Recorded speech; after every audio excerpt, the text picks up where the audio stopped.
Welcome back to the deep dive. We sift through the complex stuff and pull out what you really need to know.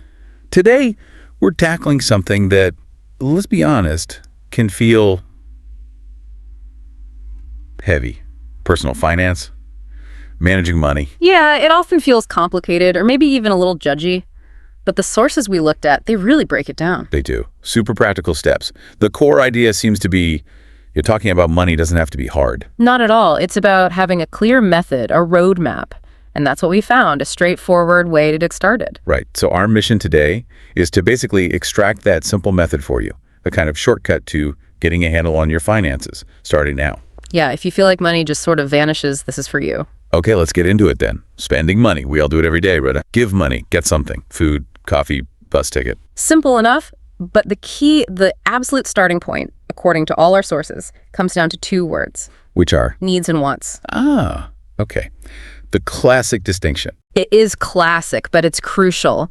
A need is something you genuinely must have. Think food, water, a roof over your head, basic transport to work. Stuff for survival, basically. Exactly. And a want, that's something you'd like to have. It's nice, maybe fun, but you could live without it. A new video game, maybe a super fancy jacket, season tickets. Okay. That seems clear enough on the surface. Well, sometimes the lines get blurry. That's where this idea of financial leakage comes in. It's often the small, repeated wants that drain your resources without you really noticing. Leakage. I like that term. Like a dripping tap. You mean like buying coffee every single day. One simple coffee might feel okay, but maybe those 5 fancy, expensive ones add up. Precisely. That single $7 latte, maybe not a disaster, but 5 times a week, 52 weeks a year, that's significant leakage. Right. So that daily fancy coffee, it feels like a need sometimes, especially Monday morning. Doesn't it? But it's almost always a want, a convenience want. You can make coffee at home for pennies. Okay. So recognizing that difference, really recognizing it in your own spending, that's step 1. It's absolutely foundational. And the sources also bring up a modern example. What about a smartphone? Need or want? Ooh, good one. In 2024, I'd say basic connectivity is almost a need, right? For jobs, info, safety. The sources agree a reliable phone for essential functions. Probably a need today, but the brand new, top of the line, $1,000 plus model every year. That's definitely a want. Okay, function versus luxury upgrade. You got it. And choosing that want, the fancy phone, the daily latte, it has a hidden cost. It's not just the dollars you spend. You mean opportunity cost? What you could have done with that money instead. Exactly that. It's fascinating because the real cost isn't just the $7 today, it's the progress towards your savings goal that you just gave up. So every time I buy that expensive coffee, I'm actually choosing not to put that $7 towards, say, a vacation fund or paying off debt faster. That's a mindset shift. Understanding opportunity cost makes those small wants feel a lot heavier, doesn't it? More expensive than the price tag shows. Yeah, it really does. So step 1 is about seeing clearly. Where does my money have to go versus where am I just letting it leak away on wants? And once you start seeing that leakage, you naturally think, okay, I need some structure here, which leads us to the budget. The B word. It sounds so restrictive, like a diet for your wallet. I know, right? But we need to reframe it. The sources strongly suggest thinking of it differently. It's not a restriction, it's just a plan for your money. Or, even better, a spending blueprint. Blueprint. I like that better. Sounds like you're building something. Exactly. It's proactive, not punitive. It's just a helpful guide. Okay, so how simple can this blueprint be? Do I need fancy software or complicated spreadsheets straight away? Absolutely not. That's a key point. Start simple, lowest friction possible. Grab a notebook and a pen. Seriously. A notebook? Yeah. 2 columns or 2 sides of a page. Money in, that's usually your salary, any income you get. Yep. And money out, that's everything you spend. Everything. Like everything. Even, I don't know, a pack of gum. But a $2 chocolate bar. Especially the $2 chocolate bar. That's where the leakage often hides. If you ignore the small stuff, the cash spending, the quick taps of the card, you lose the picture. Right. You can't see where the leaks are if you don't track the drips. You've got it. Think of it like a map. Your budget is your financial map. It just shows you where the money is currently going. No judgment, just facts. A map. Okay, that analogy works. It helps you see the terrain. And to make that map even clearer, the sources suggest a simple structure for organizing the money out part. The 50-30-20 rule. Heard of that? Vaguely. 50% for something, 30 for something else. Basically, yeah. It's a guideline. Once you've tracked your spending for a bit, you try to aim for this kind of split. Roughly 50% of your take-home pay goes to needs, rent or mortgage, groceries, utilities, insurance, minimum debt payments, the absolute essentials. Okay, half for the must-haves. Then about 30% for wants. This is the flexible category. Entertainment, eating out, hobbies, streaming services, that fancy coffee, maybe upgrading your phone plan. The extras. The fun stuff, but also the potential leakage zone. Exactly. And the final 20%. That's for savings and investments. Building an emergency fund, saving for goals like a down payment, investing for the future, paying off debt above the minimums. Right. Needs, wants, savings, 50, 30, 20. It's just a guidepost. But if you track your spending and see, oh, my wants are like 45 or 50%, your map is flashing a warning sign. It tells you where you're off course. Not in a bad way, just factually. Here's where the money's going. Is that where you want it to go? Precisely. The map shows the path. You decide if you want to change direction, maybe move some resources from that 30% wants bucket over to the 20% savings bucket. Okay, so we've got the map, the blueprint. We've used it to spot the leaks, probably in that wants category. Now what? How do we actually, plug the leaks? Action time. It starts with tackling those routine, often expensive wants. The goal isn't massive sacrifice overnight. It's reduction through substitution. Substitution. Okay. Yeah. Like swapping something out. What's tip 1? It's usually the daily habit substitution. Let's stick with the coffee example. If you spend, say, $5 a day on a coffee from a cafe. Which adds up quickly. It really does. That's $25 a week, over $100 a month. About $1,300 a year, give or take. Wow. Okay. If you substitute that with making coffee at home, which costs maybe, 50 cents a cup, you've just freed up a significant chunk of cash. Just like that. Small change, big cumulative result. That's the core idea. It's the frequency of the small savings that matters. You're not necessarily cutting out one big vacation. You're trimming the frequent little extras. Right. Focus on frequency, not just size. Yeah. Okay. Makes sense. What's next? Food is usually a big expense after housing. It is. And eating out or getting takeout constantly, that often falls deep into the wants category and can be a major leak. So tip 2 is pretty straightforward. Cook and prepare more at home. The classic advice.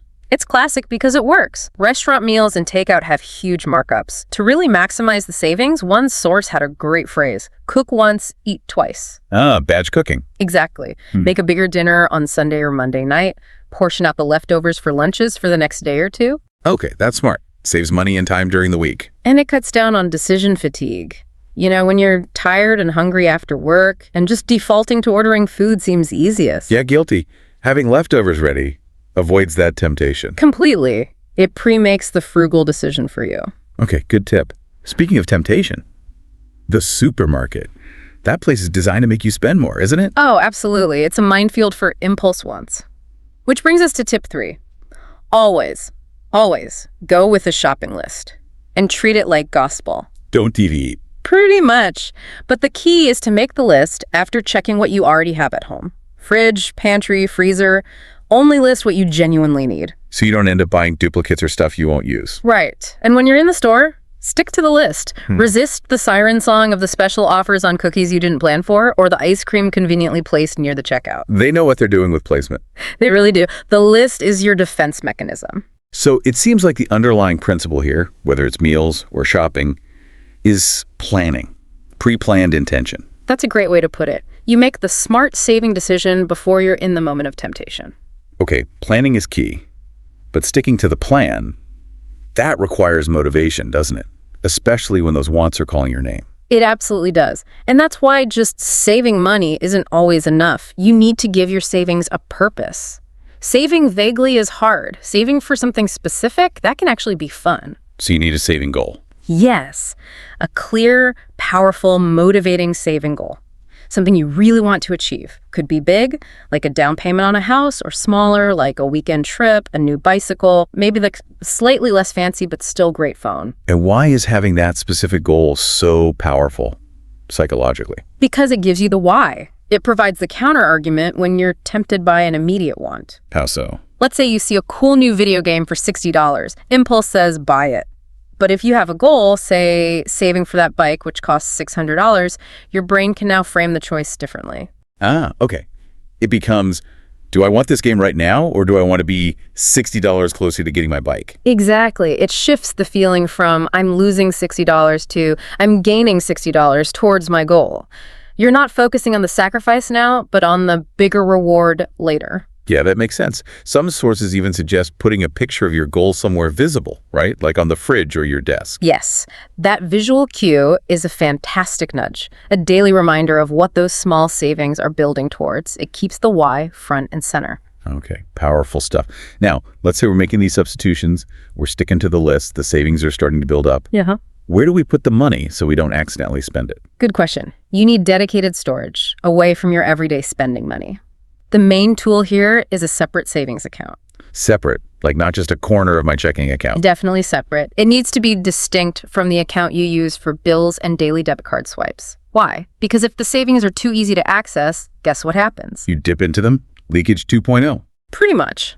By moving that target 20% savings, or whatever you freed up, into a dedicated savings account, ideally automatically right after payday, you treat it as spent.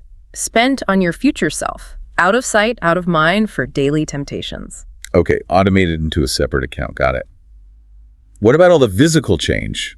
You know, the coins you get back or the couple dollars you save by packing lunch. Don't underestimate the power of physical savings. The good old-fashioned piggy bank or a simple jar still works wonders. Really? A piggy bank? Absolutely. Every time you consciously skip a small want or just empty your pockets of change at the end of the day, toss it in the jar. What's the magic there? It makes the saving tangible. You can literally see and feel it accumulating.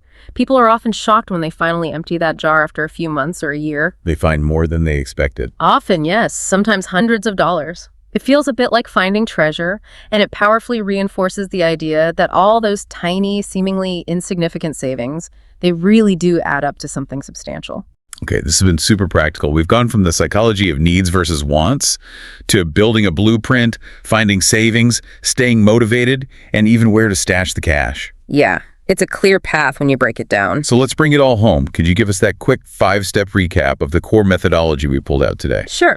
It boils down to these key actions. 1, really understand and apply the difference between your needs and wants.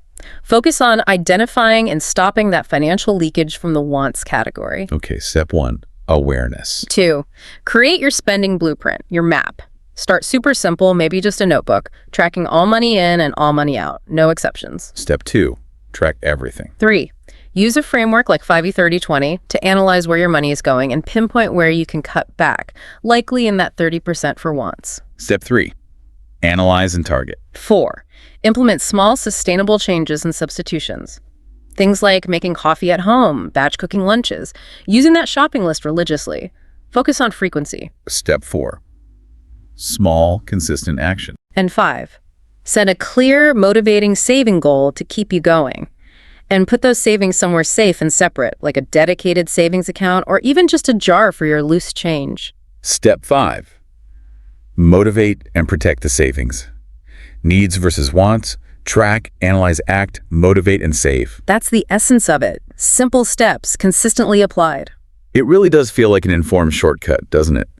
These steps show that you don't need to be a financial wizard. Anyone can start managing their money better with just a basic plan and some intention. Absolutely. It's less about complex strategies and more about consistent, conscious choices. It's not always about earning more. Often it's about directing the flow you already have more effectively. Being intentional with every dollar or even every coin, as you said. That's the heart of it. Well, we've laid out the map today. We've shown how to turn what feels overwhelming into clear, actionable steps. Hopefully a useful guide. Definitely. So here's a final thought for you, the listener, to mull over. If your budget really is your map, and that savings goal is your destination, how closely are you actually watching the path of those small, everyday coins that might be leading you slightly off course? We talked a lot about needs versus wants, and that daily trade-off between instant gratification and your bigger goal. So ask yourself this honestly.